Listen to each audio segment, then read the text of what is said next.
हरे कृष्णा, राधे राधे। भक्तों, एक बार फिर से बहुत बहुत स्वागत है आपका हमारी किशोरी कृपा चैनल में। तो फ्रेंड्स, आज इस वीडियो में हम आपको नवरात्रि पूजा की बहुत ही सरल विधि बताने वाले हैं, तो वीडियो को पूरा देखिएगा।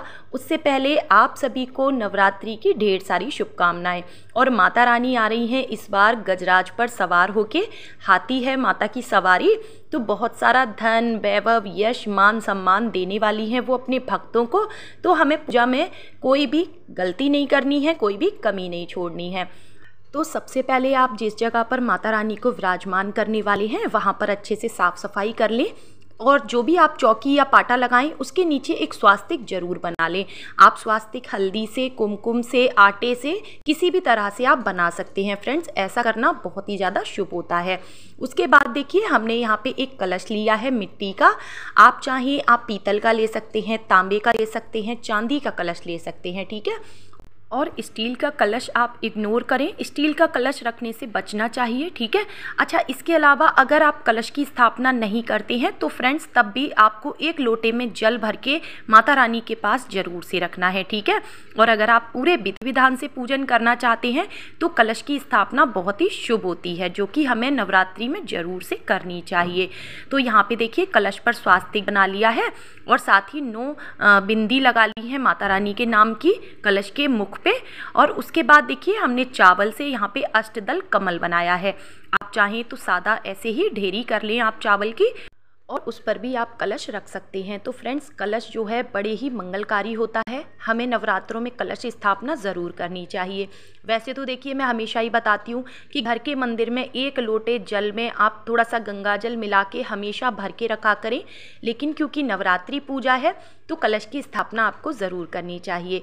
अब यहाँ पे देखिए, एक इलायची, एक सिक्का, एक सुपारी, एक हल्दी की गांठ, इस तरह से हम डालेंगे। हल्दी की गांठ अगर आपके पास ना हो तो आप पिसी हुई हल्दी डाल सकते हैं, ठीक है। उसके बाद हम पंच पल्लव लगाएंगे। आप आम के, अशोक के, पान के पत्ते आप ले सकते हैं, ठीक है। उसके बाद देखिए, एक जटा वाला हमने नारियल लिया है, पानी वाला होना चाहिए, ठीक है। तो फ्रेंड्स, स्वास्तिक का चिन्ह ना बड़ा ही शुभ होता है, और ज़्यादा से ज़्यादा स्वास्तिक बनाएं आप।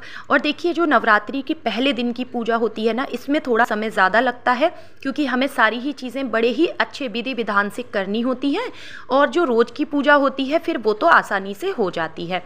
तो यहाँ पे देखिए, एक कटोरी में हमने चावल भर के, और इस तरह से, इसे बोलते हैं फ्रेंड्स पूर्ण पात्र। पूर्ण पात्र के ऊपर हमने जो नारियल रखा है उसको भी हमने कलावे से बांध दिया है। आप लाल रंग की चुन्नी भी ले सकते हैं, ठीक है। उसके बाद चावलों का आसन देते हुए हमने माता रानी की फ़ोटो रखी है, और उसके बाद थोड़ी सी चावल की ढेरी करके इसके ऊपर हम अपने गणपति जी को विराजमान करेंगे, क्योंकि गणेश जी की पूजा के बिना हमें कोई भी पूजा शुरू नहीं करनी चाहिए। उसके बाद हम यहाँ पर माता रानी की खेतरी बोएंगे, ज्वारे बोएंगे। तो उसके लिए आप कोशिश करें कि मिट्टी का बर्तन लें। तो फ्रेंड्स, मिट्टी का बर्तन अगर आप लेंगे तो उसमें नमी रहती है, इससे ज्वारे आपके अच्छे होते हैं। तो फ्रेंड्स, वैसे तो आप ज्वारे बोए बिना भी माता रानी का पूजन कर सकते हैं, लेकिन अगर आप माता रानी के नाम के ज्वारे बोते हैं, इससे भी कहते हैं कि बहुत अच्छा होता है, माता रानी इससे बहुत प्रसन्न होती हैं। तो यहाँ पे देखिए, साफ़ आपको मिट्टी लेनी है। आप साफ़ जगह से मिट्टी लें, और मिट्टी को हो सके तो छान लें, ठीक है।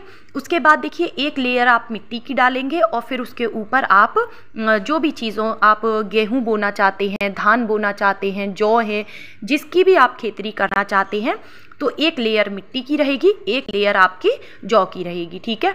उसके बाद आप हल्दी से, कुमकुम से, अक्षत से पूजन करेंगे, माता की खेतरी का पुष्प चढ़ाएंगे। फिर एक प्लेट में हम स्वास्तिक बनाएंगे, और स्वास्तिक के ऊपर हम इस पात्र को रखेंगे, ठीक है।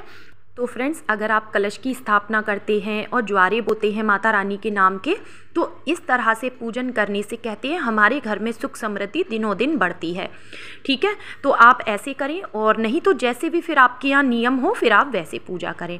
अब हम माता रानी के नाम की जोत जला रहे हैं। तो देखिए, आप यहाँ पे अखंड जोत भी जला सकते हैं, लेकिन आप अखंड जोत मेंटेन नहीं कर सकते, उसकी देखरेख नहीं कर सकते, तो फ्रेंड्स आपको अखंड जोत नहीं जलानी चाहिए, ठीक है।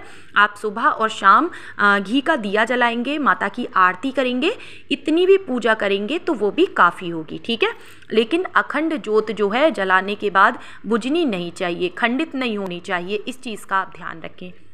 तो फ्रेंड्स, सबसे पहले हम गणपति जी का पूजन करेंगे और भगवान को हल्दी, चंदन, कुमकुम, अक्षत चढ़ाएंगे, लाल रंग के पुष्प चढ़ाएंगे। ठीक है। उसके बाद माता रानी को हम यहाँ पे सबसे पहले चुनरी पहनाएंगे और माता रानी को आप जो भी माला वगैरह लेके आए हैं वो पहनाएं, माता का श्रृंगार करें। और अगर आपके यहाँ पर मूर्ति है माता रानी की, पीतल की, चांदी की, तो आप उन्हें पंचामृत से अभिषेक जरूर करें, उसके बाद ही आप उनका श्रृंगार करें। ठीक है। और अगर फोटो है तो आप गंगा जल छिड़क के पूजा करें। तो यहाँ पे हमने माता को गुड़हल का फूल अर्पित किया है। लाल गुड़हल माता को बेहद प्रिय हैं। साथ ही एक हमने माला कलश को अर्पित कर दी है। ठीक। तो फ्रेंड्स, इसी समय पर आप जो है व्रत का संकल्प ले लें कि आप कितने दिनों के व्रत करने वाले हैं।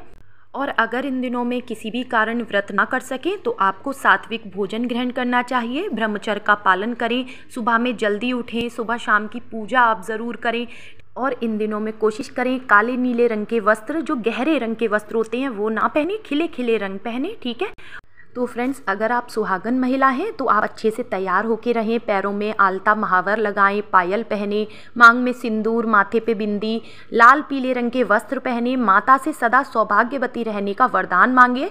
और अगर आप कुंवारी कन्या हैं तो आप माता रानी से अच्छे घर वर की कामना करें। तो माता रानी को इन नवरात्रों में आप बिछिए ज़रूर चढ़ाएं चांदी के, माता रानी को साड़ी चढ़ाएं। ठीक है। और बिछिए आप करवा चौथ वाले दिन पहने। ठीक है। ऐसा करना बहुत शुभ रहता है, तो इससे आपके पति की उम्र भी लंबी रहती है। अब हम माता रानी को भोग अर्पित करेंगे। तो 2 लौंग, 2 इलायची और बताशे माता रानी को हमें रोज भोग लगाना है। ठीक है। इस चीज़ का आप ध्यान रखेंगे।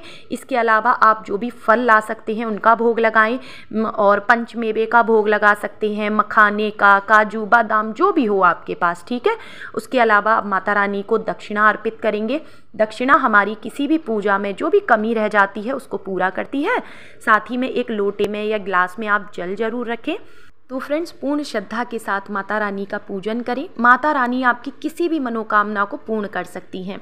तो देखिए, यहाँ पर मैं इत्र चढ़ा रही हूँ। ठीक है। दुर्गा सप्तशती का पाठ, दुर्गा चालीसा का पाठ आप जरूर करें, नियम बनाएं नवरात्रों में। ठीक है। उसके बाद यहाँ पर हमने गाय के गोबर के कंडे लिए हैं, जिसे कि उपले बोला जाता है। ठीक है। उसके बाद देखिए, हमने यहाँ पे रोली से एक अष्टदल कमल बनाया है और हम करेंगे यहाँ पे अग्यारी। तो फ्रेंड्स देखिए, हवन तो होता है बड़े रूप में, लेकिन अग्यारी हमें 9 दिनों तक माता रानी की जरूर करनी चाहिए। तो फ्रेंड्स, आप 2 लौंग, 2 इलायची और थोड़ी सी सामग्री में आप मिला लें, थोड़ी सी पीली सरसों, लोबान, गूगल, ठीक है, जायफल, और इसके अलावा आप जो है उसमें तेज पत्ता मिला सकते हैं, कपूर मिला लें। तो 5 बार, 7 बार, 11, 21 जितनी भी आप आहुति देना चाहें वो आहुति दें। ठीक है। इससे माता रानी बेहद प्रसन्न होती हैं और जो भी आप भोग चढ़ाना चाहते हैं वो इसी अग्यारी पर दें माता रानी को। ठीक है। इससे कहते हैं सीधा भोग ग्रहण करती हैं माता रानी। और देखिए फ्रेंड्स, अग्यारी की जो खुशबू होती है ना, इससे दैवीय शक्ति हमारे घर की ओर आकर्षित होती है। इसके अलावा जो भी घर में नेगेटिव ऊर्जा होती है वो दूर चली जाती है। इसके बाद आप घंटी बजाएं, शंख बजाएं, घर का माहौल आप देखेंगे कि कितना खुशनुमा हो गया है, कितनी पॉजिटिविटी भरा हो गया है। तो माता के नवरात्रों की पूजा हमें इसी प्रकार से करनी है फ्रेंड्स। ठीक है। सुहाग सामग्री आप पहले दिन भी चढ़ा सकते हैं या फिर आखिरी दिन भी चढ़ा सकते हैं। तो फ्रेंड्स, पूजा में रही गलतियों के लिए माता रानी से क्षमा याचना करें, अपनी मनोकामना ज़रूर बोलें, माता रानी आपकी समस्त मनोकामना पूर्ण करेंगी।